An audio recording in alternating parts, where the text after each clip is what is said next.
It is my pleasure to introduce to you our keynote speaker today, Steve Voigt. Many of you know Steve. He is the Executive Director of Rethink Health Upper Connecticut River Valley, which aims to achieve measurable and sustainable improvements in health and healthcare. He is the former president and CEO of King Arthur Flour, who I think everybody knows that company, America's oldest flour company, and is now a premier baking products and resource company, as well as he's founded the Benefit Corporation.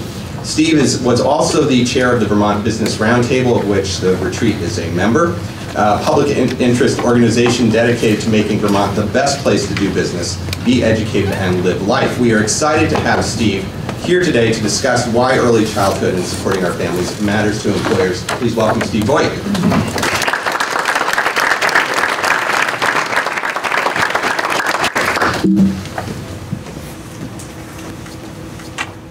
Thank you, everybody.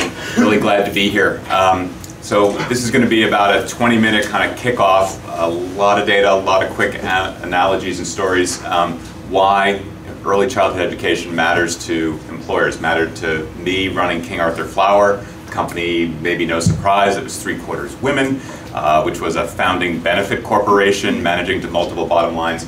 Managed to me also as a father when we moved up here in the early 90s. Well, I'm still a father. But at the time, you know, I have a 2-year-old Montessori student and just really totally jazzed about new life and giving it the absolute best chance to go forward. So over several decades in the various positions that Louis described, I had the opportunity to kind of see this on a more systemic way, and it's really, really compelling. And I hope you probably know some of this already, but we will go through it. Why should businesses care? Well, for us, I already kind of described it was built into our DNA. It's kind of the company we wanted to be. We did some pretty advanced things at the time. We thought we were much smaller back in the late 90s, early 2000s. We looked at opportunity for on-site childcare, which Louis described. That is huge. If you have sufficient size, if you can partner with geographically close folks, it's something to really seriously look at. We couldn't pull it off, but it's a huge benefit. Keeps turnover down of your employees, just gets them more engaged. You do surveys about how engaged your workforce is and what that value is to your company. Those are big dollars. We looked at helping an existing daycare expand and move closer to one of our facilities in 2000. We started out just kind of like, yeah, that would be great. Can I write a letter of support?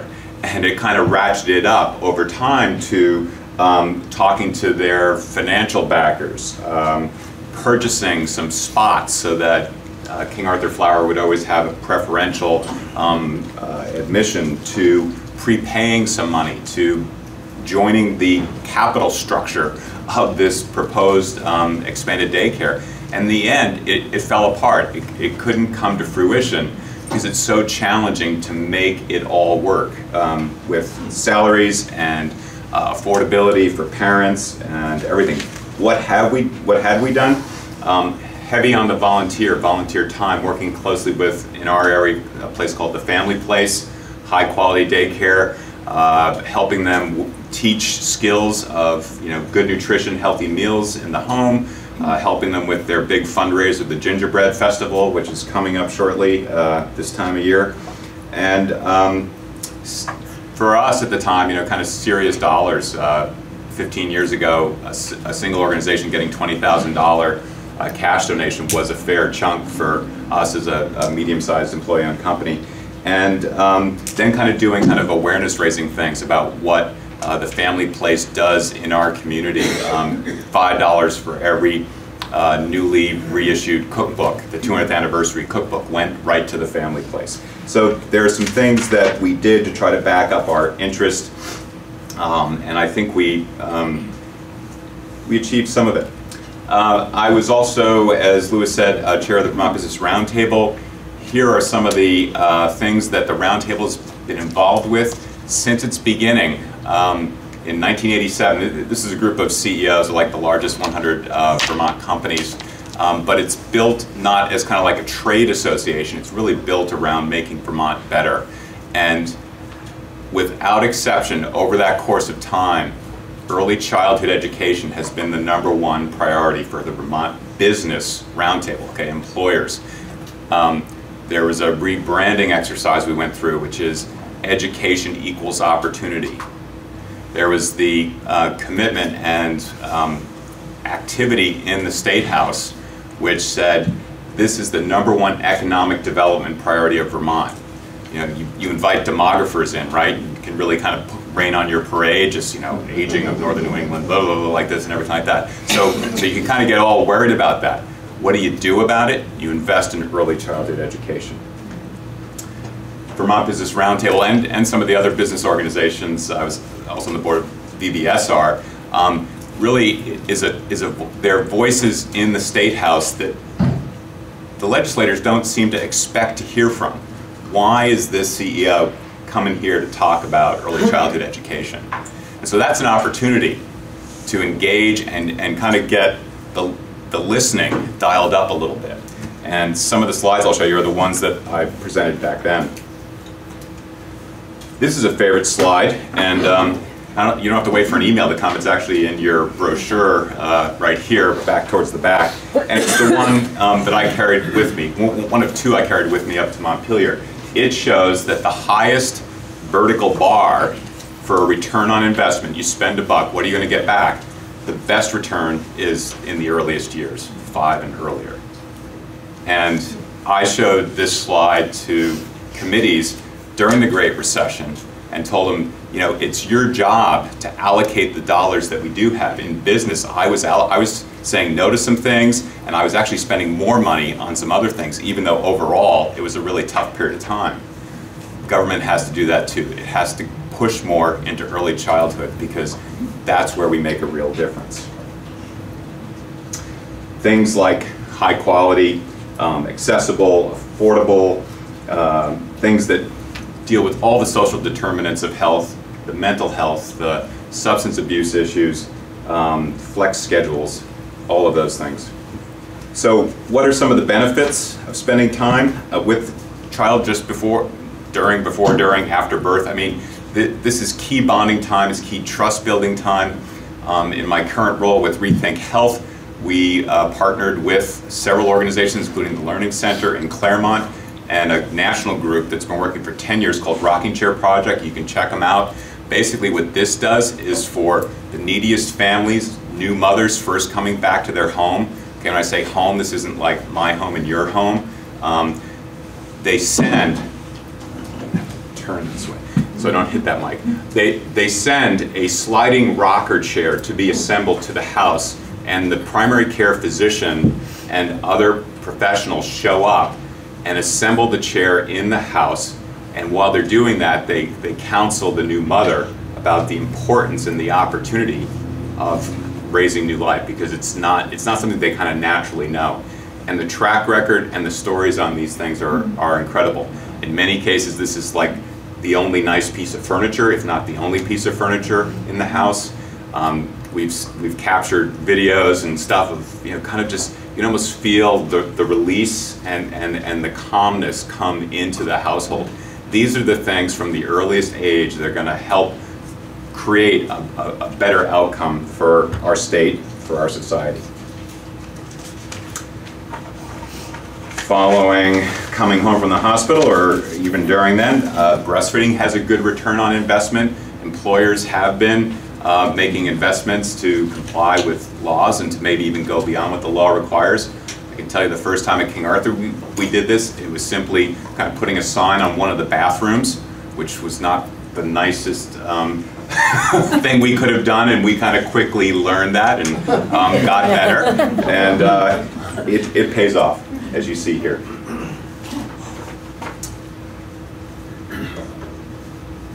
It's a chain of events. Getting off to a good start, that high ROI on the good start, is because it's a chain of events, and you almost can't catch up if you don't start well early on. So this slide tells you a little bit about the chain of events. Lewis talked about, you know, brain development and kind of the evolving science there. You know, 90% of our brain is in place age 5. If you are ready to learn, you know, you get off to a better start 4 times more likely to graduate from high school, college. That leads to money, that leads to economic development, that leads to tax income for a state that can then reinvest in other needs that it has.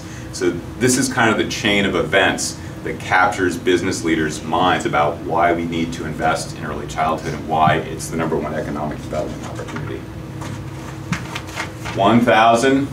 700 to 1,000 new brain connections made every second. And this brain science, correct me if I'm wrong, this is pretty new. I mean, this wasn't out when I went to college. And it's like, really? I thought we were pretty smart back in the 70s and 80s, you know, like we had been doing science and biology and stuff for a long time, but we're learning this, so wow, we're a little behind. We're just that much more accountable for getting this into place early and benefiting from applying that. Conditions necessary, need relationships, good safe environment, stimulating interactions, and good nutrition and food. And as an employer, you often get hit with lots of different requests for charitable this and other things. Food, obviously for King Arthur, was our jumping off point, and good nutrition was, you know, find that one that's right for you. If you're in a services industry and you can't see a connection, there are lots of organizations that can kind of help you find that. They've gotten good at that. So please, you know, think openly about kind of a focus area even, and wouldn't the fact that you're at this conference suggest that early childhood and maybe some of these preconditions would be areas for further work. I want to talk for a minute about play and how important play is. You can read this here. The American Association of Pediatrics has been writing articles clarifying and maybe even pointing out that play isn't just not learning and not sitting in a chair in a classroom hitting the things that you need to do to score well on standardized tests so that your town looks good compared to other towns. It's actually forming some of the key skills you're going to need for your whole life in terms of socialization and creativity and working with others and being assertive. And any pictures come to mind when you're thinking about being assertive in play? So play is good. I want to talk about some longitudinal studies, and I'm also trying to be aware of our time so we can get on to the next things. There's some great studies, and this also is one that's been kind of the benchmark. It says, blue bar, you're not in a high quality program doing the kind of good early childhood work. The red bar is you're in the program. Look at the difference. High school graduation, you're 11 points over. Special ed goes down, you're 11 points less on special ed. The one social impact bond that is paid out in this country, there's only been one so far, has been in Utah, and it's been avoiding special ed costs because they invested in early childhood education, and they could prove with results over a relatively short period of time, like 5, not 25 years, that money was actually saved. It's early days, it's still developing, but this stuff is true. Grade repeater, if you have to repeat a grade, 15% improvement compared to no program, juvenile arrest. So that was a really key study, but people started to worry, and it was very solid, and it was over long periods of time. It's like, well, that was just one study. So thankfully, another study came up, and you can see very similar results here. So the program, the good work, the early childhood work is the light blue, and the no program is the dark blue. Special ed, 18% less. Grade repeater, 31% less. High school graduation, 16% better, and four-year college, 23% better. So this gets to the fact that you don't only have to have a program, it has to be a high quality program. And so the difference between the yellow bar and the pink bar is the difference between having high quality design and having that design and the actual high quality program and implementation. So the scale on the left hand side is the effect, SDI, assume a standard deviation. Has anybody seen this study specifically? It's listed as it's half the achievement gap is closed by having high quality design and implementation. So kind of alluded to this with the play slide, the importance of nurturing social emotional growth, self-control, social skills, conflict resolution. There was an article in our local paper this morning about mindfulness in West Baltimore schools and the ability to kind of help provide opportunities for young kids to learn how to achieve self-control in new ways. Learning environments. So if we have good social emotional skills as kids going through, we're more likely to graduate. We're more likely to have a job. Again, back to economic development tool for the state, back to community having valued members of society contributing both in a job as well as taxes, which pay for other benefits for our work in the state. We saw on the slide that quality is important. What makes quality? You can see here the higher level qualifications. In Vermont, we have the STARS program. I believe our family place scores pretty high on STARS, but there's not every not everyone that's out there have the STARS you'd like to have. So the first step a couple of years ago was trying to lift the caps on pre-K and advance more funding. Some progress is made there. More needs to be made, but while that happens, we also have to work on getting the quality up and dealing with the tough issues, the economics of paying for the educated providers with all that student debt and what they're facing economically, with the young parents who probably also have student debt and the affordability issue. We can't just let quality suffer to kind of make the numbers foot. All right, so I'm the employer here at the kickoff thing. We got to do more ROIs, right? Because that's the way we as employers talk about. So for every dollar you spend in that second study, the longitudinal study, the Abecedarian study, you got $3.23 back. As a business person, I would borrow more money every day if I could take a buck out and be pretty sure I'd get $3 back. That's a good investment. We should be making that investment. Nurse family partnership, a home visiting prenatal, $5.70. Peri preschool, $9.20. The exact dollar amounts don't matter. The point is $1 versus many dollars, $3, $4, $5, $9 back. That's what we should be thinking about. That's what we should be making policy decisions on. So, family-friendly practices help business. I alluded to the high engagement levels. There's an estimate that $3 billion is lost annually by U.S. companies due to child care-related absences.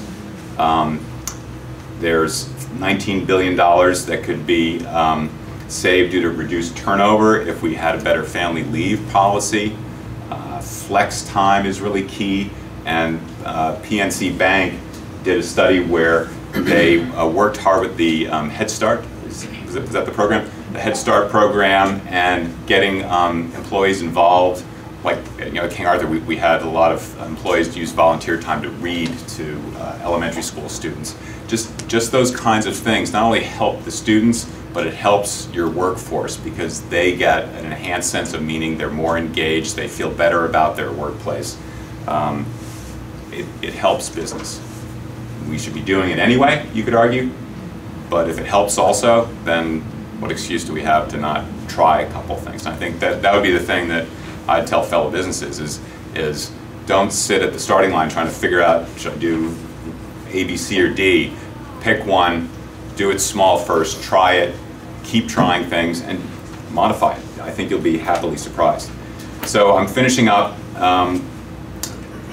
Basically, business support for early childhood is across all 50 states. This is a color-coded piece. Again, you'll be able to maybe study it more when you receive the actual slide, but think about the little dots as representing different kinds of employer groups. So business roundtables, Vermont Business Roundtable would be one of the dots off to the right in the Atlantic Ocean, because Vermont's not a big enough state to fit dots on.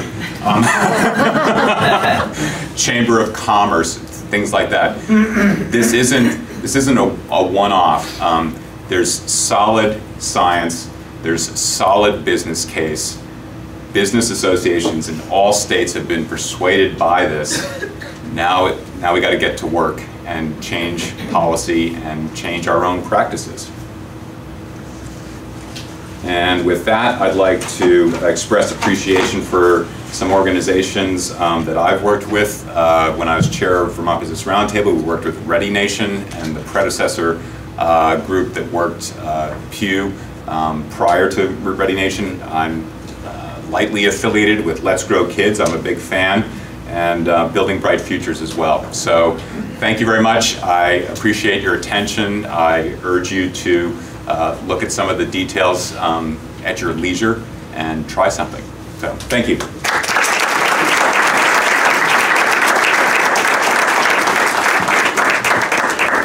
Thanks, Steve, for that presentation. Really helped set the framework for everything we're going to be talking about and trying to achieve here today and ongoing. Next, we have a video that was created by Let's Go Kids entitled "Why Childcare Matters to Business." It's a short one, and I think it'll really show us about the need for more high-quality care here in Vermont.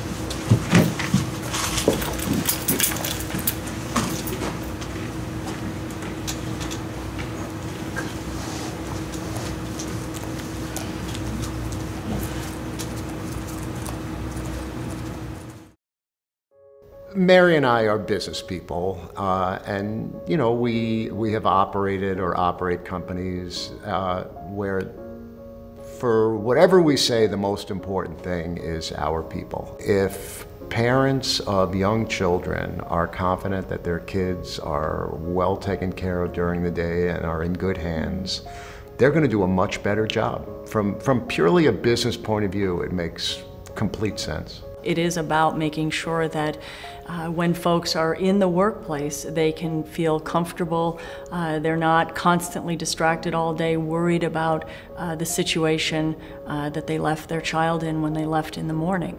So you need a lot of focus as soon as you come to work. And most of our employees are really good at doing that. They might be worried about their mortgage or how their 401k is doing, but they're still able to focus on the job at hand.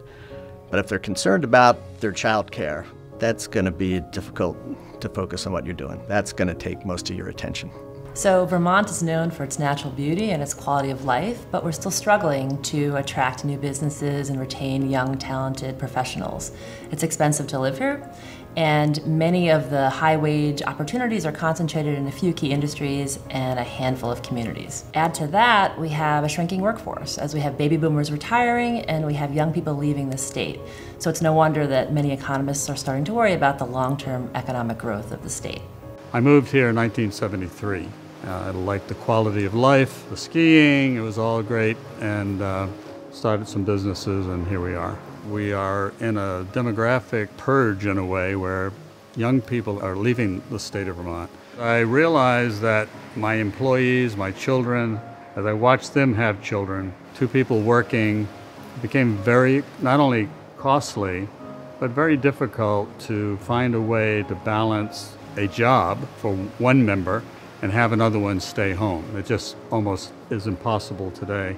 Ben & Jerry's started a children's center because we wanted to be able to have our employees who had young children be able to have good child care for their children and also be able to come to work and do a fantastic job for Ben & Jerry's. It was a wonderful facility. The child care workers were paid a livable wage. They had full benefits. And ultimately, we were not able to continue to support the center because it became too expensive. There are a lot of people in St. Albans who stay home with their children, so they're not able to help support the economy in St. Albans. They don't have, first, the disposable income that they can spend in and around St. Albans. And then there's also the lack of tax base when there's not that extra income that the economy in St. Albans is missing.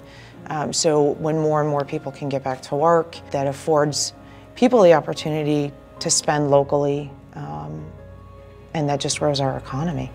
And I know it's a difficult subject for all of us out there who pay property taxes, and we support our local education through those property taxes, and be business owners who see another layer potential layer of cost. But I do believe that, and seeing it with my own kids working in the business, that it does enhance their ability to focus on their job, to stay local and not leave the state and take their families elsewhere. So I believe what we're doing here is very important.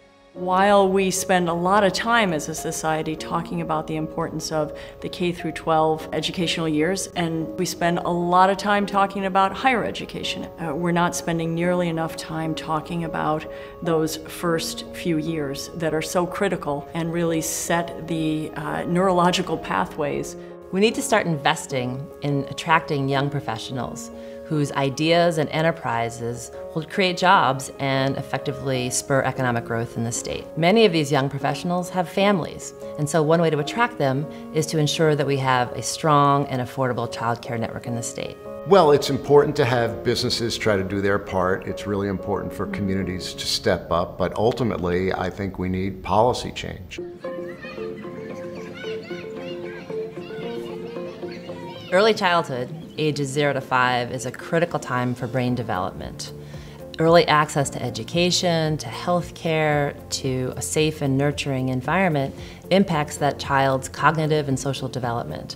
This in turn affects their ability to make decisions, their critical thinking skills, their problem-solving skills, their ability to interact with others, their work productivity. Not surprisingly, there's a huge correlation between the child's early environment and their success later in life. So the jobs we have now are much more complex than they were decades ago. You're interacting with a lot of people, you have to have social skills, you've got to be diplomatic, you've got to be able to make sure that your producers are going to supply you day in and day out, and so you're playing that political game of not having all your eggs in one basket. And this just takes a lot of interaction and skills that are developed early in childhood. I have the privilege of serving as the chair of the board at the Lake Champlain Regional Chamber of Commerce. One of the things we hear most often from employers is the need for a trained workforce. And what's surprising is that oftentimes that training, they're talking about the soft skills. They're talking about communication, someone's ability to understand the needs of a customer. And those kind of communication skills, I think, happen really early on. They come with confidence. They come with feeling secure in yourself and your situation. And that's where I think early childhood care plays a huge role in employment. The research is clear. Early childhood investments generate benefits for the children, for the parents, and for society. And those benefits accrue over the child's entire lifetime. Longitudinal studies have predicted a $7 to $15 return on investment for every $1 we invest in children today. I am a strong supporter of affordable, high-quality childcare to ensure we thrive as individuals, businesses, and communities. When we invest in childcare, we not only attract young, productive workers today, we build the foundation for our workers tomorrow.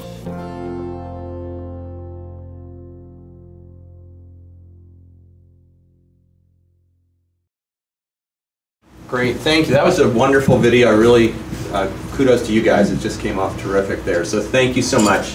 Next, we're going to turn to a panel of employers for discussion, and it's going to be chaired by our own state senator, BECCA BALINT. Let me introduce BECCA, if she's not known to you. She was recently reelected to her second term as one of two of Windham County state senators. In her first term, Senator BALINT served on the Senate Committee of Economic Development, Housing and General Affairs, Senate Committee on Institutions, and Legislative Committee on Judicial Rules. Locally, BECCA has served on Brattleboro's Development Review Board, the Workforce Committee of Southeastern Vermont Economic Development Strategies, and as an elected Brattleboro Town Meeting representative. She lives in Brattleboro with her wife and 2 children. Please welcome Senator BECCA BALINT.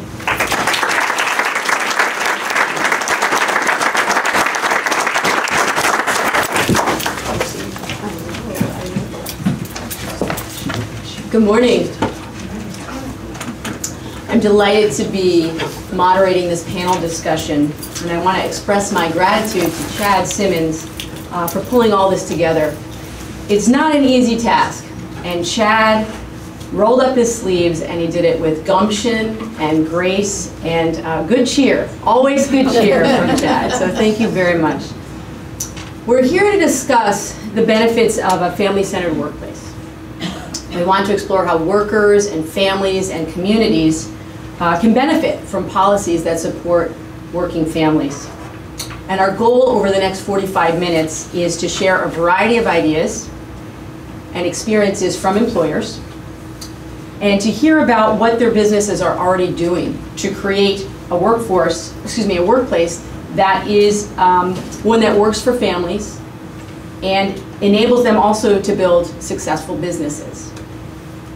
Now, this is the beginning of what we hope will be an ongoing, rich discussion on this topic, and it's merely a starting point.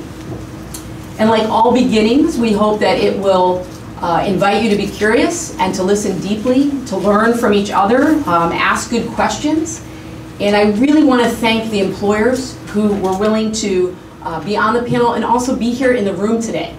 Because often I find in this work, we don't ask the right people into the room to help us problem solve. It was one of the things that I said to Chad, I don't know, 1.5 years, 2 years ago. I said, we need to make sure the employers are in the room at the very beginning, or else obviously we're just talking without the key players to actually make movement on this. So thank you very much. Before I introduce the panelists, I want to take a few minutes to frame the discussion and how I came to this work. About 4 years ago, I was driving with my children home from preschool, and my son said, you know, Mom, let's take a different way home. I want to see a different part of Brattleboro. And we drove past the SU organ factory, up the winding road that leads behind it. And my children had never seen it before, and my son was just amazed by these beautiful slate-covered buildings. And he said, Mom, you know, what is that? And I said, well, that's the old SU organ factory. And he said, well, tell me about that. Like, I've never heard of that. And I said, well, amazingly, Brattleboro was famous for building these organs. They were shipped all over the world. And he loved the idea of organs all over the world with Brattleboro stamped on it. And he got to thinking, and he said, well, what do we make here now? What do we make here now in Brattleboro? What are we famous for? You know, and so I talked about the arts and music and things that came to mind. He said, yeah. But like, what do we make here now? What do we do, you know? And it got me curious. And so I did a little research on my own, trying to learn more about the employers in our area. And I wrote a column on it in the Reformer. And Jeff Lewis, who was at BDCC at that point, read the column, and he reached out to me, he said, I don't know how to plug you into the work that we're doing at SEVEDS, but I want you in the room, because I think you're someone who's asking the right questions, and you have kids in the schools, and you're obviously committed to this community. So he invited me in, and that really started me on my work on the workforce committee, which was very enriching for me personally. I learned a lot about the economic landscape here in Windham County and understanding the needs of our employers in a new way. So what I learned from my work at SEVEDS is that we have a complex landscape here in Windham County, and many of you know parts of the configuration of issues, but I thought I would just illuminate them for those of you who might be somewhat new to the conversation. So as was talked about in the video, as Lewis also mentioned, we have an aging population, not just in Windham County, throughout the Northeast, throughout Vermont. We have a declining workforce population. So within 10 to 15 years, many of our workers are going to be aging out. And through the work at BDCC and SEVEDS, we did a workforce survey of local employers. And when they started to dig into the numbers of what it looked like over the next 10 to 15 years, they got worried. They said, we don't know where the pipeline's coming from. We need employers. We need employees, or else the employers aren't going to be able to stay here. And we still have this problem. When I talk to employers, not just in Windham County, but throughout Vermont, there's a real concern. Where are the employers going to find the employees that they need? Our average wages here in Windham County are lower than in the surrounding counties in both Massachusetts and New Hampshire. Wages overall are fairly stagnant. We also have a housing shortage at all levels, and that comes into play in really concrete ways in terms of the economy. I know many employers have said to me, we've brought people in to interview for jobs here in Windham County. They come, they look at the housing stock, and either the person applying for the job or the spouse says, I can't do it. Like, I don't want to live in the houses that are available to me now. And so we lose those potential employees who are willing to locate here because of housing. All right, so that's an important piece to keep in mind as well.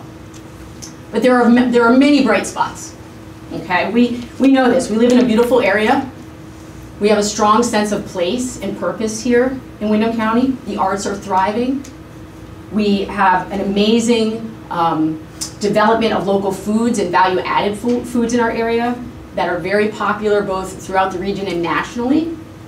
Our green building sector is strong. Precision manufacturing is strong. And we have a highly educated workforce as compared to the rest of the nation.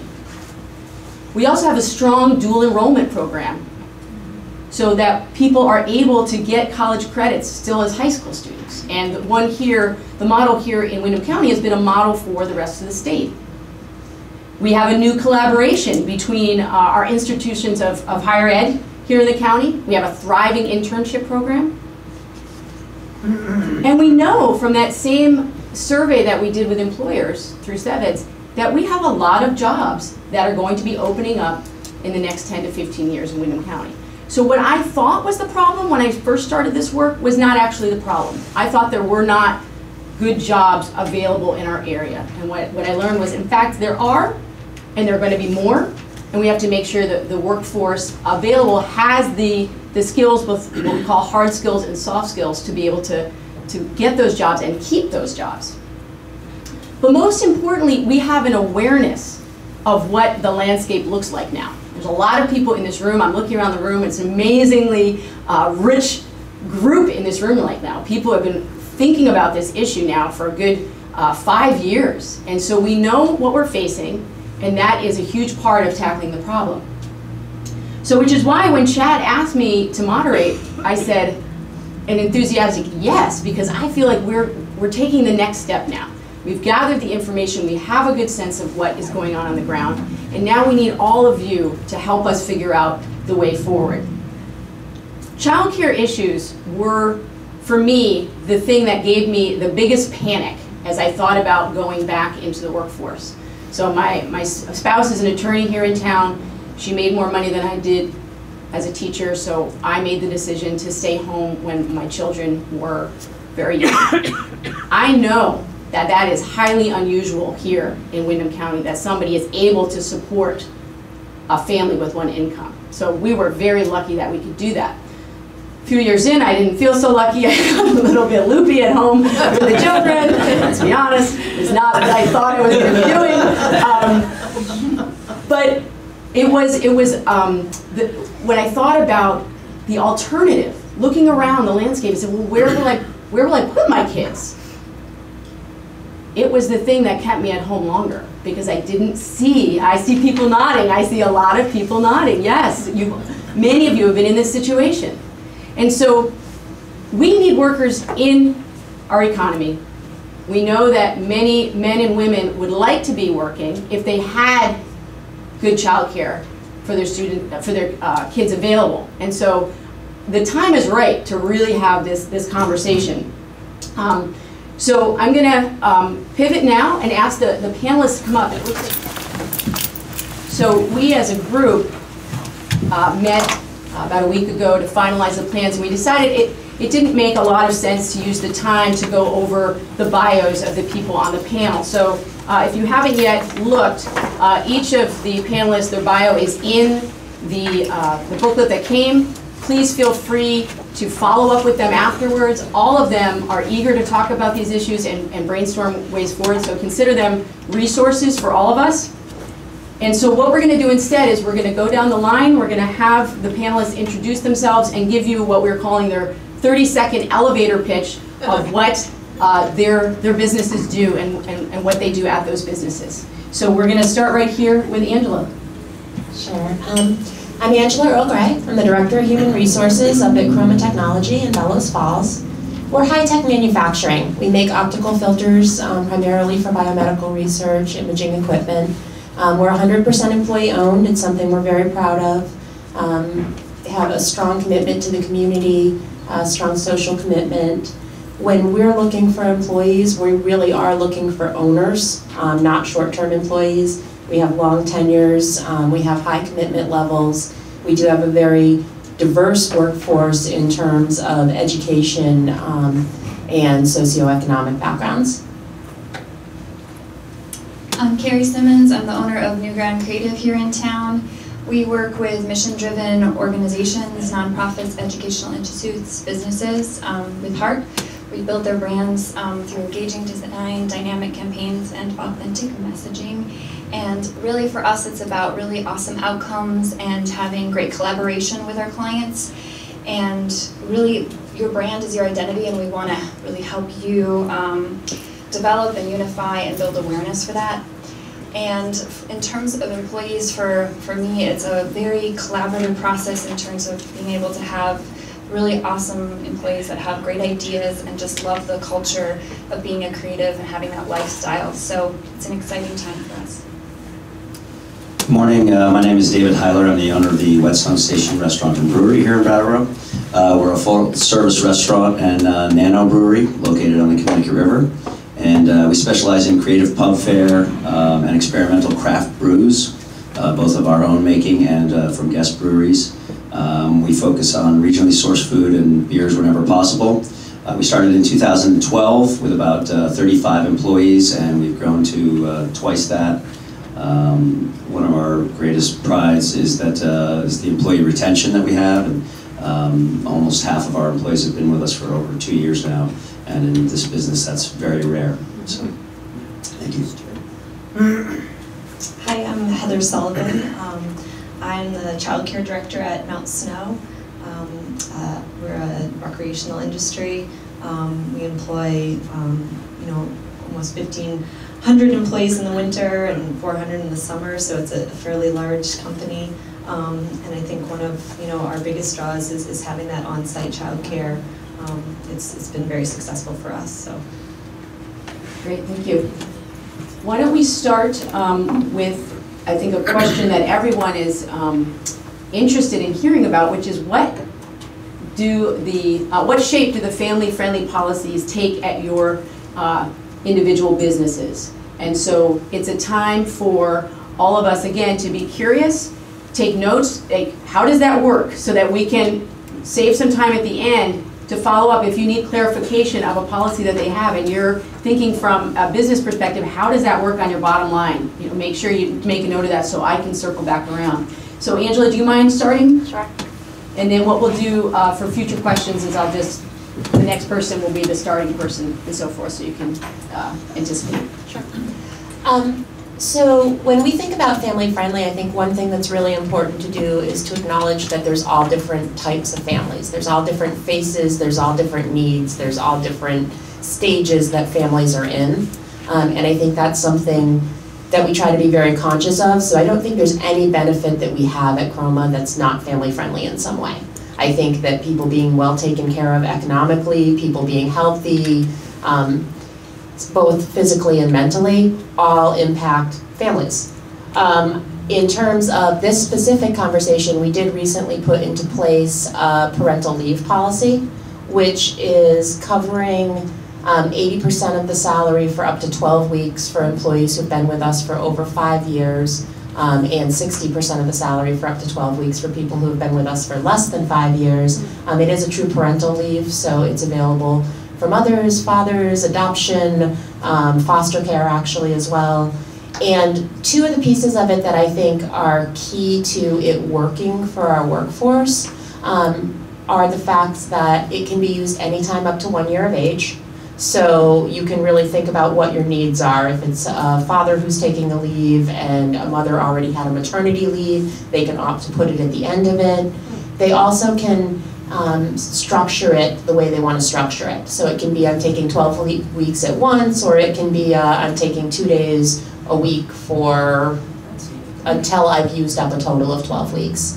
And again, it's really about having conversations with people and going what's meeting your individual needs versus trying to decide what you think will be meeting needs for people. I think that's a really excellent point, Angela. It's something I hear a lot in the Economic Development Committee when I talk to employers, which is that it's important to talk to your employees about what benefits does this workforce here with us now, what do they most need? Because I may be offering something that is not appealing to the group that I have now, and how can I change that benefit package? Thank you.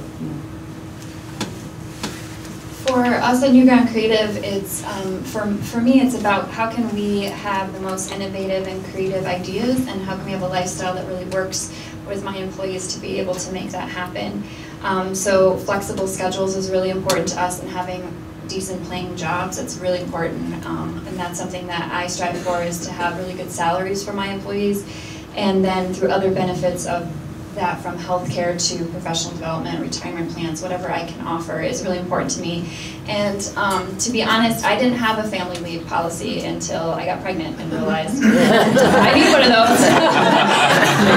So that kicked that into gear, and recognized that I need to establish that for myself, and what do I want for myself, and use that as an example for anyone who works for me. And so it's a great learning experience, and has its challenges, but I'm feeling really good about what we've established, and knowing that it will always be a working document that I can talk with my employees and say what's best for them. So. We didn't really consider ourselves a family-friendly environment to start with. We're a brewery after all.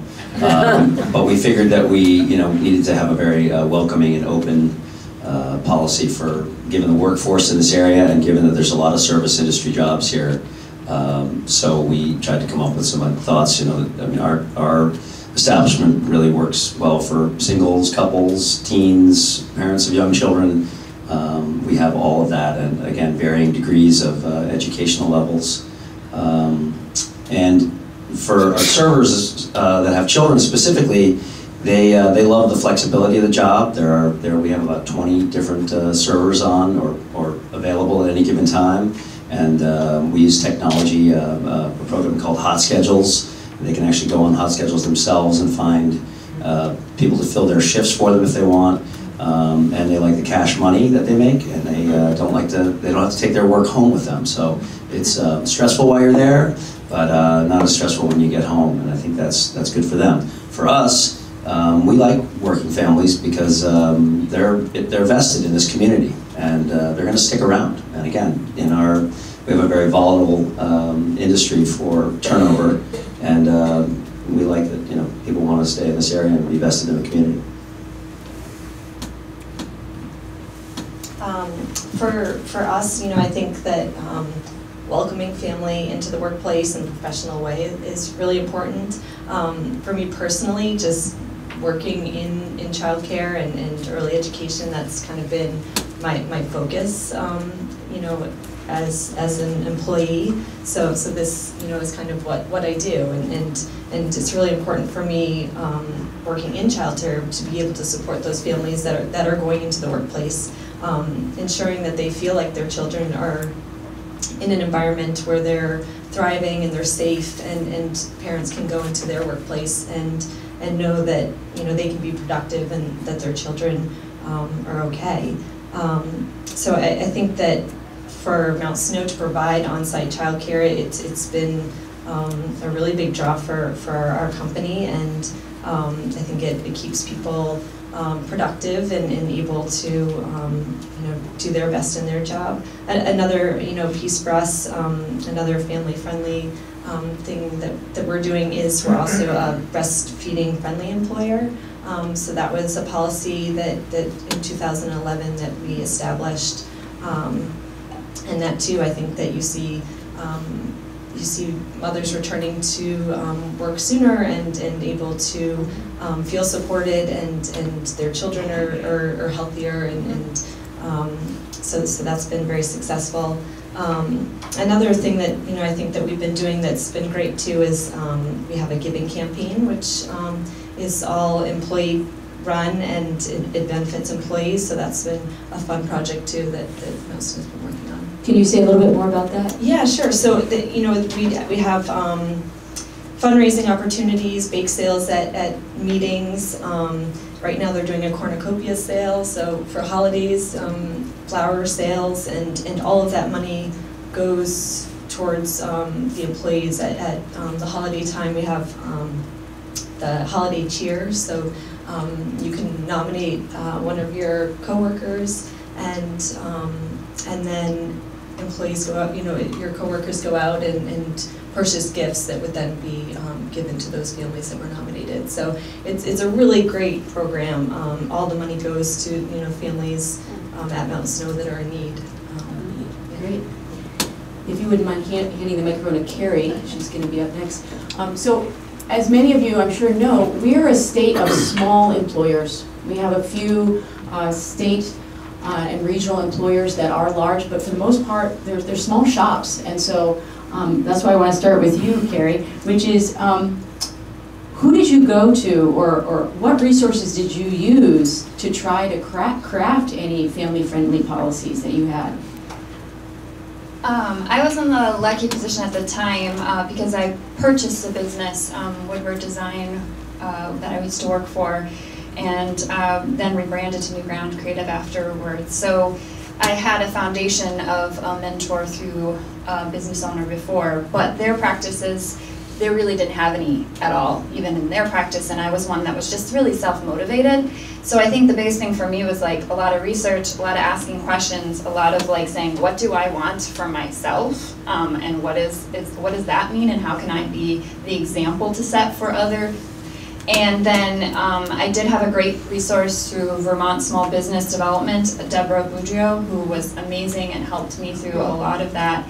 And then I've now hired an HR consultant, Jennifer Jacobs, but at the time, that's because I've realized that as I grow, it's really important to establish that foundation of what is my HR going to look like and how do I do that, because right now I'm doing everything. I'm a small shop doing everything, and that's, I want to make sure that I have the best resources out there that's available to me for myself, but also for the people working for me. So I think, again, it's having a little bit of drive and always be willing to ask questions and collaborate and recognize that you want all the businesses around here to succeed. We're all about community, right? So we want to make sure that we can all have a lifestyle that works and benefits everyone.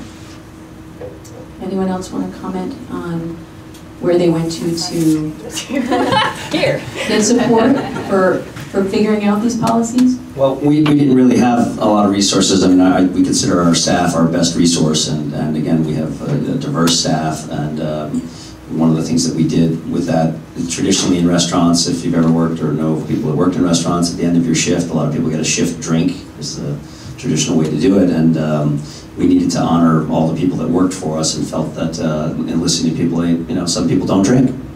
And what are they supposed to do? And a lot of the parents we had said, I got to go home. Or something like that. So we figured, we came up with a solution that we do $7 a day for every staff member, and you can use that at any time. So if it's a Monday and you want to come in and use your $7, you can use your $7, or your kid can use your $7, or whatever you want, or you can get a dessert or French fries or a salad. Healthy choices as well.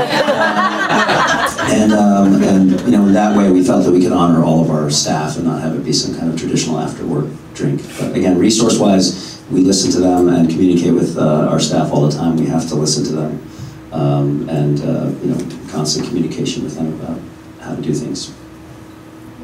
Do you want to weigh in, Angela? I'll just mention a couple other resources. In terms of small businesses, they haven't helped us with policies, but I know Main Street Alliance, which does advocacy, also has a lot in terms of resources. There's the Brattleboro Area Human Resource Network that's available. The meetings are open, and there's information on both of those organizations, I believe, out on the information tables. VBSR, Vermont Business Roundtable, Vermont Employee Ownership of VEOC have all been good, strong resources for us. But again, I agree that sometimes the best thing is listening to your employees and being creative and partnering with them. Great. So on that, do you want to weigh in, Heather? There's a couple, yeah. Yeah, great. For the breastfeeding friendly employer program, we worked with the Vermont Department of Health. Cindy was a really big supporter for us, so that was great. She came in and really helped us with policies and working with HR and the child care collaboratively. We were able to create a policy. For the child care department, the Windham Child Care Association is also a really big resource for us as well. Great. If you want to just hold the mic there. On the same theme, thinking about what are some of the low-cost or no-cost ideas or strategies that these folks can implement sooner rather than later that haven't already been mentioned, because you have all talked about a few of those, but I'd love to just really list for the employers in the audience, what are some of those low-cost, no-cost, family-friendly policies that can be implemented. And if you need to pass it along till you can gather your thoughts, that's fine too. I was just going to say, just for us, it would be flexible schedule doesn't cost you anything, and having something like that they can come in and get their work done, and you set a standard and the quality that you need and the outcomes, but being able to say, you know, you can come in late, you can come in early, you can go to your appointments for whatever your child needs, or even your own. It can be whoever, even mental health for themselves. It doesn't necessarily have to be related to childcare. I think that's a very low cost benefit. And for us, it's also like having a little bit of celebration and for our staff, and understanding how much just general quality of life is such an important piece too. I would just add, making sure that your workplace environment is welcome to everyone. We have our staff is allowed to bring their children to all staff meetings. We have annual events where we try to do picnics and barbecues, not just go visit breweries, and where we can welcome everybody.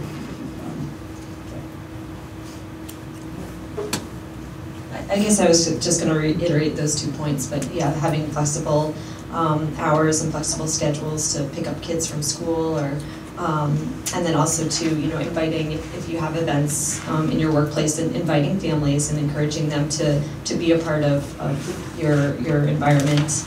I think that makes employees feel appreciated, and knowing that you care about their families is really important. This isn't a policy, but to go back to what Becca said at the beginning, really employers having a voice in legislation is one of the biggest things you can do to help promote Vermont as a whole being family friendly. You mentioned wanting to hear from employers directly, and there's been many events that are well intended by employers, and that's great. I've been to many events with a very small fraction of the people in the room representing employers' voices. And I think a lot of times that we as employers we join these associations, and they go and they speak for us. But your voice has more power, and you're the person that's heard your employees' stories and are the best people to be representing those stories and bringing them to the state, and your challenges to be able to go, we want to be family friendly, we want to be meeting these needs, but this is what's standing in our way, and how can we work together and partner together and find solutions and find ways that we can do that. I think that's incredibly important.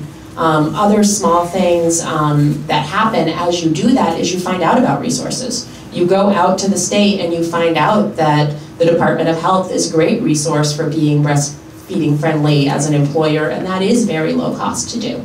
Or you go out to the state and you find out that Rethink Help is doing things around advanced care planning, and they're willing to come for free and speak to your employees and do one-on-one meetings with your employees. So the time that you're invested in going and getting involved in the community isn't taking away from your business, it's finding more resources you can bring back to your business as well.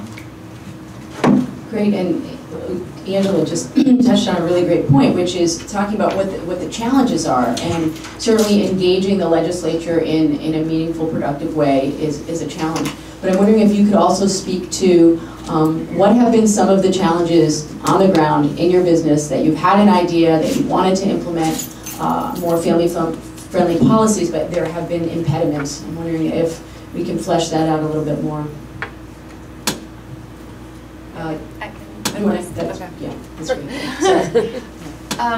For me, because we are above, I don't know if you guys know downtown, do you know downtown Brattleboro? So we're above Gallery in the Woods in the Hooker Dunham building, and in terms of family friendly, one thing that I wanted to be able to promote was breastfeeding, and having a space that is a bunch of different offices. They're really, mine is an open concept space. So to be honest, I created a makeshift thing for me to be able to do it. and it was not ideal.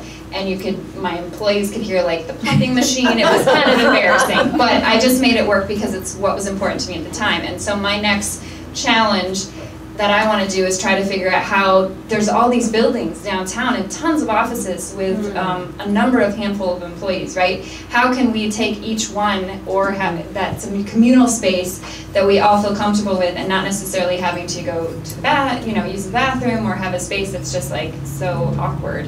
So I think that's my next thing, is talking to these property managers and saying, what can we do to change that? Because there's enough of the businesses downtown that needs to shift. I think that's a great point, is sharing the resources that you have, because we are limited by space often in downtown Brattleboro.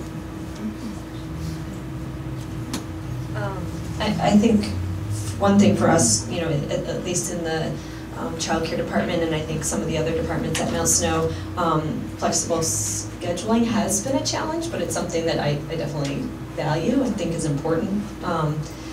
But finding that coverage, we can't just walk away from a desk. It's, we're working in the classroom with children. We have certain teacher-to-child ratios. Same with other departments at the mountain where, you're at a cash register or so finding that coverage to be able to allow families and parents to be able to do that, I think has been a challenge, but I think that can be done, and it just, you have to be creative sometimes.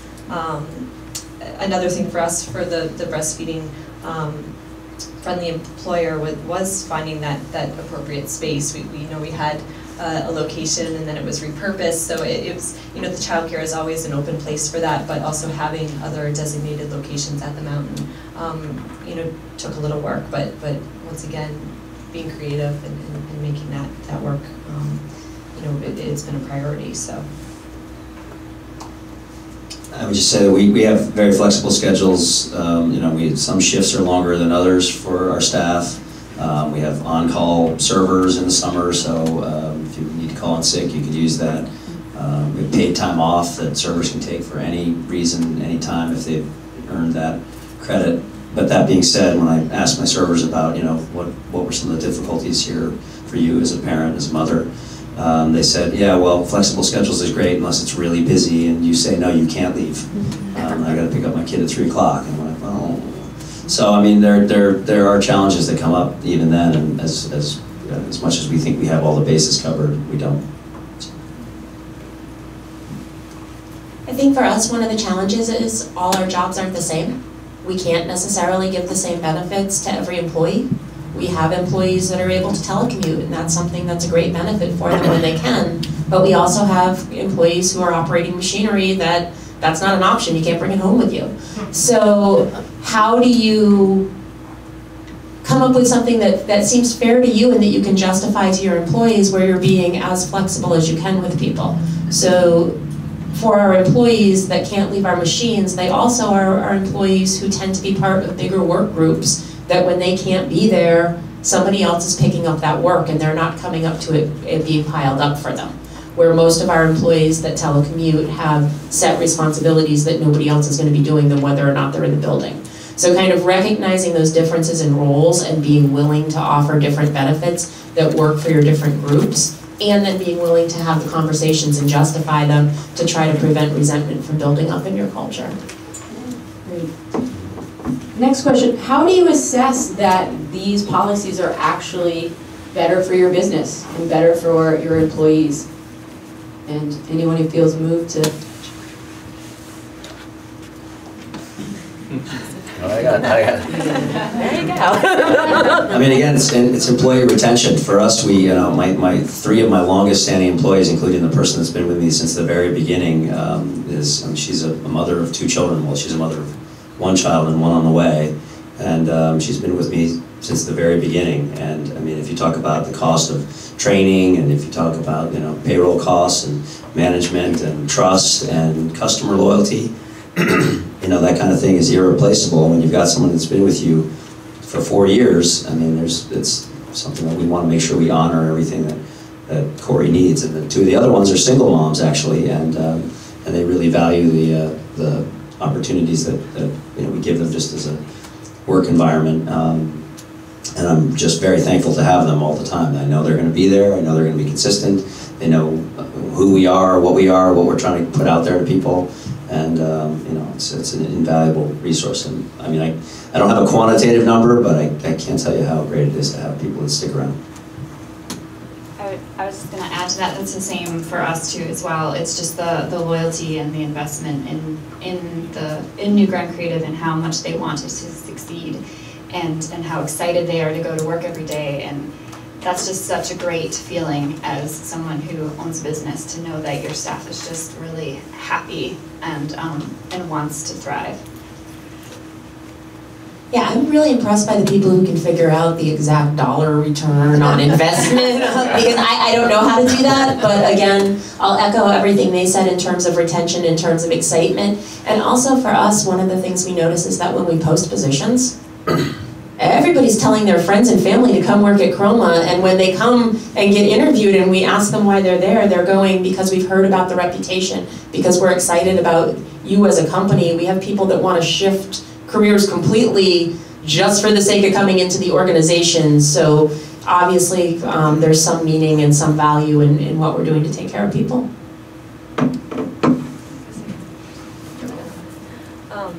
We have a lot of seasonal employees, and I mean, people continue to return year after year, and I think that it is because there are a lot of benefits. You know, getting dependent passes for your family, and that's a huge draw. So I think that I think it is, you know, the returning employees is a huge advantage.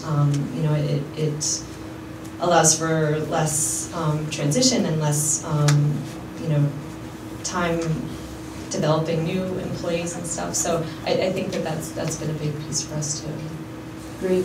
So I'm conscious of the time, and I want to make sure that we do get you all out on time today. So we're going to go to our final question in just a moment. I just want to highlight for all of you that part of our discussion, though, as a panel and with Chad, has also been about the issue of a diverse workforce. So we know demographically we need to be attracting people who do not necessarily fit the traditional profile of someone who lives in Vermont. We are overwhelmingly Caucasian, as I'm sure you all know, and we need to be a place that is welcoming to all employers and all employees of various cultural, racial, ethnic backgrounds, and also thinking about how do you make your workforce friendly to the LGBTQ community. And so I wish we had time to talk about that, but we don't. But just know it has been part of our conversation, and you can use us all as a resource about that. But I'm going to make sure that we get to the final question, which I know you will all care about, which is, when you leave here today, what can you do immediately to start on this path of more family-friendly policies at your workplace? So giving them just a quick little action step that they could take leaving here today. Carrie, are you ready to go? Or whoever's moving. We have no earthly idea.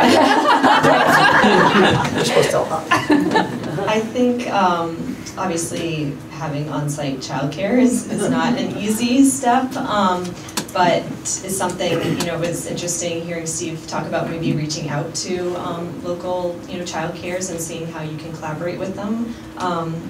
But an easy step would be looking into becoming a breastfeeding friendly employer. Cindy has a lot of information, and the Vermont Department of Health is a great resource for that. So I think that's an easy first step in that department.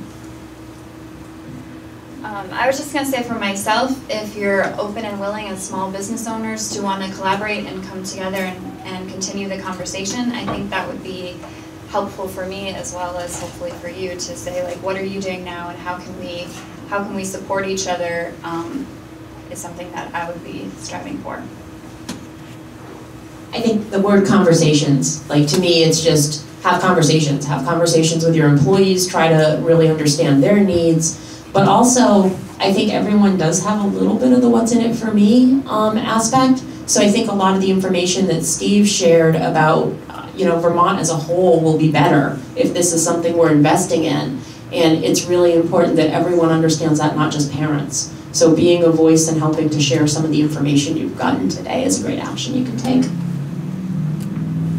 I would just say know what your staff is looking for. Create an anonymous survey for your staff if you haven't done that already. That proves incredibly valuable to us. We can't do everything, obviously, that they ask for, but we can hear the majority of the voices and how we're doing as management and what we can do better. And I mentioned a program online for us that works, which is called Hot Schedules, and it allows the employee to be interactive with their schedule and with each other. So, I mean, in our case, there's a lot of employees, and they're able to communicate with each other. When they can't fill a shift, they post it. They can send out, kind of emergency, I need help, I need a shift covered to everyone on that list, and people can respond that way. And we as management don't have to be involved in that. They can get instant help rather than having to call in sick and being stressed out about that stuff. So I want to thank all of the panelists. We all know time is money, and when you are a business owner and when you are trying to run a business, it isn't just the time that they've given here today to be on the panel, but all the planning time that we've had. So I just want to really thank you, because the only way we're going to make positive steps forward is when people give generously of their time so that we can really wrestle with these issues. So thank you so much.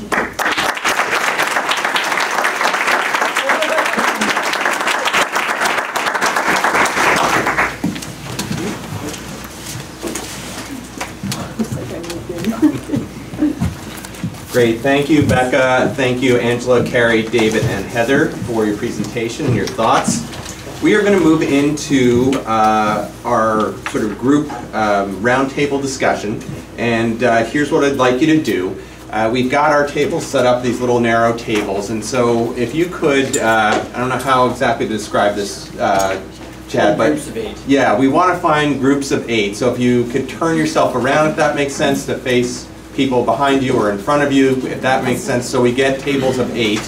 And we're going to ask you to reflect on Steve's address, the video, the panel discussion, and with 2 questions in mind. And your table facilitators, each table will have a facilitator, and they will prompt you with these questions, which are, what have you heard at the summit today that you found particularly impactful? And then what, if any, action has your summit attendance inspired you to take? So we're thinking forward here. So if you don't mind, take a minute, turn yourself around, get in groups of 8, and you'll have your facilitator help you with the questions. Before I introduce our final speaker for the morning, I want to thank a couple more people for their contributions. First, I want to thank Marge Droppa from Impact Monadnock and the Business Ambassadors for Early Childhood in the Monadnock region. Their efforts and guidance in terms of how they did their conference inspired us, and we learned from them in terms of making this day, this morning, a success. I'd also like to thank the Summit Planning Committee for this meeting. The group spent the last year developing today's event, and I'd like them all to stand to be recognized. Anybody who's here from the Summit Planning?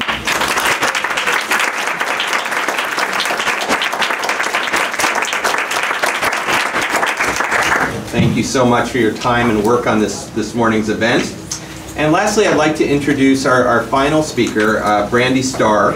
She is the parent of 2 children and currently serves as the marketing administrator and executive assistant to the CEO at Brattleboro Savings and Loan. She's a strong voice in our community, articulating the complexities of balancing a fulfilling, challenging career and raising children. Please welcome to the stage, Brandy Starr.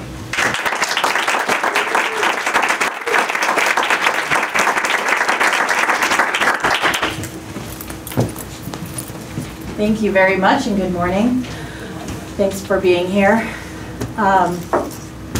When my husband and I contemplated having children in our 30s with great jobs, we factored many things into our decision, but the one thing we didn't really get was how much we were going to pay in childcare. We never imagined that with 2 very good salaries that I would actually pay out more than I bring in every month in childcare. We have 2 kids enrolled, and after a generous gift from our school, we still pay $15,525 for 10 months. That's before we get into a summer program. That's very challenging. We also are beholden to the schedule of the school. That's very challenging as well. It's easy to think, well, maybe you should just stay home, but it doesn't really work like that often. My job offers the better healthcare, 401k, dental insurance, and the $400 that we would net per month to stay home would not cover the cost of our $925 a month insurance plan. So that doesn't really work either. And I also love my job. It's challenging, it's rewarding. I love my community and I like to be in it as much as possible. When working families are forced to make choices, such as leave your job or pay for childcare, or a choice that I made early on, which was find some childcare, I'm sure it'll be fine, stay at your job, and then worry all day long about your child. That doesn't work. It's not of a benefit to the employer. When working families are forced to do that, here's a few things that are going to happen. You're going to lose your workforce. They're going to leave. They can't. I've seen staff walk out of the bank that I loved that just couldn't do it, couldn't make it work. You have to replace them. And in this day and age, most of us wear multiple hats, so you're going to replace every one of those hats that that person wore. Your employee stays, but are constantly worried about their child, constantly trying to kind of cobble around to make the child's care work. Distracted, time off, never really feeling like they're comfortable. Or your employee finally leaves the area. That's not just your problem, right? That's our area's problem. So we have one more young family that has to say, you know what, I tried to make it work in beautiful Vermont, I've got to go to Boston. I've got to go to New York. I have to find a place where my skills are marketable and where there's a bigger pool for childcare options. There's little things that we can do to try to stop this. It's a huge problem with a lot of pieces to it, and it can feel overwhelming. But just starting with implementing some of the family-friendly policies. We worked with Cindy to put in a breastfeeding room. It cost us $275 because we had to change some locks. Also, we wanted to put a heater in there because it's cold. And that doesn't work. When you're like, oh my God, I'm freezing. Yeah, so I go down there and I see a Medela in that room almost every day, which is a name brand for those of you who don't know of a breast pumping machine. And I'm like, yes, the room is being used. We have people using it all the time. Figuring out ways to make childcare work, that's a tough one, but I like the idea of approaching local childcare organizations and talking about the buying of the spots. It's a cool idea. That's a good example of understanding that you're slightly boxed in, but realizing there was still a corner open and going out there and making it work. I had a manager come to me from the bank who manages the retail section and said, I have to have people on the line. How am I supposed to be flexible when I've got a line of 40 customers, I've got 4 tellers? What am I supposed to do? Let 2 of them go? Let people pile up in the lobby? That's a valid point. That's a valid point. And that's exactly why we're holding this summit, so that people can get in a room together and talk about these concerns. Most people want to do these things for their employees, but it's hard and you get freaked out and then you get resistant and you're like, you know what? We had to make it work and they're going to make it work and we can't afford to make it work, so I'm really sorry that you're going through this right now. That's not going to be acceptable for long. If your business hasn't already started making the shift from baby boomer to baby haver, it will. We had no babies at the bank until 5 years ago. One CSR got pregnant. Ever since then, boom, it's been like a rocket ship. Every one of us. Boom, boom, boom, boom. Out of 43 or 45 employees, we now have 5 employees that have infants, preschoolers, and toddlers. 2 more that have kids just above that age, and a couple of grandparents that do multiple care for children in that same age group.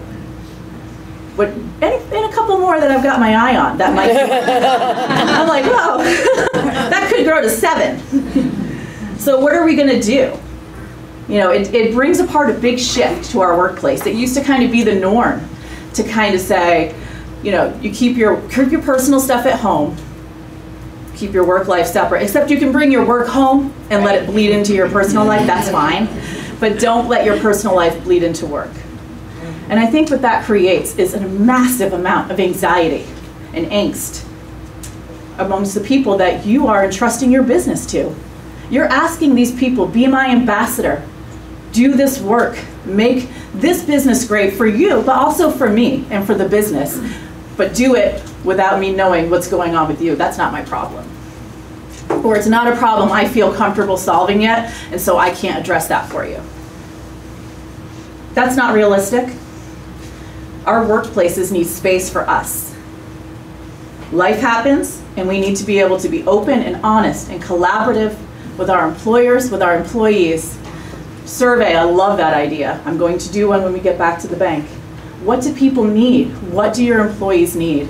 Be brave enough to hear that answer, to run the numbers, and to go back and talk about what might work. We chose Vermont. Well, I was born here. But we as a family chose Vermont because we love the off-work lifestyle. We love the hiking. We love the area. We love Vermont's commitment to environment and to people. We chose Brattleboro because we love this town's commitment to community and to civic involvement. We need that same level of commitment in our workplaces to these young people that are coming here with fresh eyes that want to make this a vibrant place. This is not an easy place to raise a young family.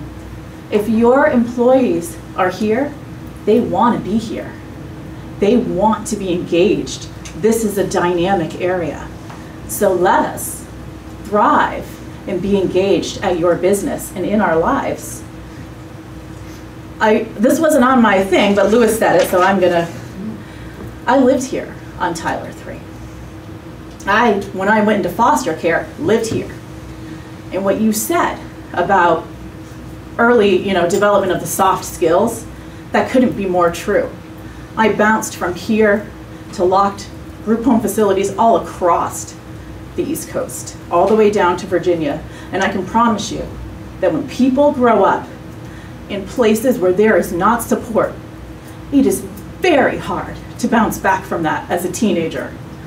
And that's assuming that you're willing to go through years and years of cognitive behavioral therapy. This is how you stand still when somebody makes you mad. Breathe.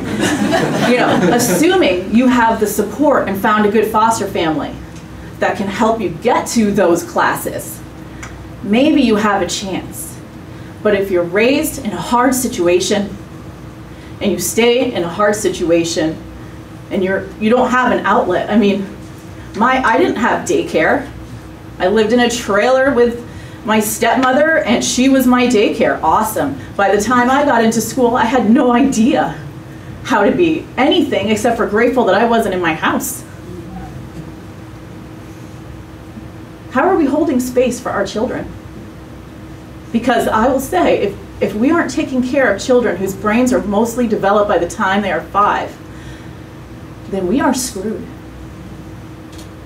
And if we're not taking care of young families who are here to try to be better people in this community that we love, and we're going to turn a shoulder or a blind eye because we don't exactly know how to do it, then we aren't just screwed. We are sad. And I hope that we can all leave here, and if nothing else, talk to other people about what we learned today and about how we can all be involved, because this is all of us. This is a small area. I know I had 10 minutes and I don't know what time it is. Jennifer says I'm out of time. Yes, I was like, not sure where else I was going to go. I think I've made my points. And I hope that you hear them and that they weren't too forceful or emotional, but they were just enough that it made sense.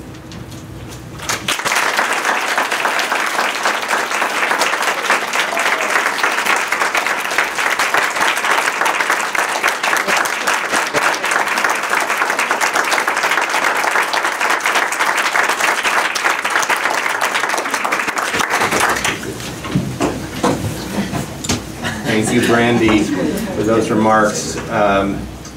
Really appreciate it. I want to appreciate everybody who was here today and thank all the panelists, thank BECCA, thank everybody who spoke, Steve. want to make sure you stop by the tables on the way out.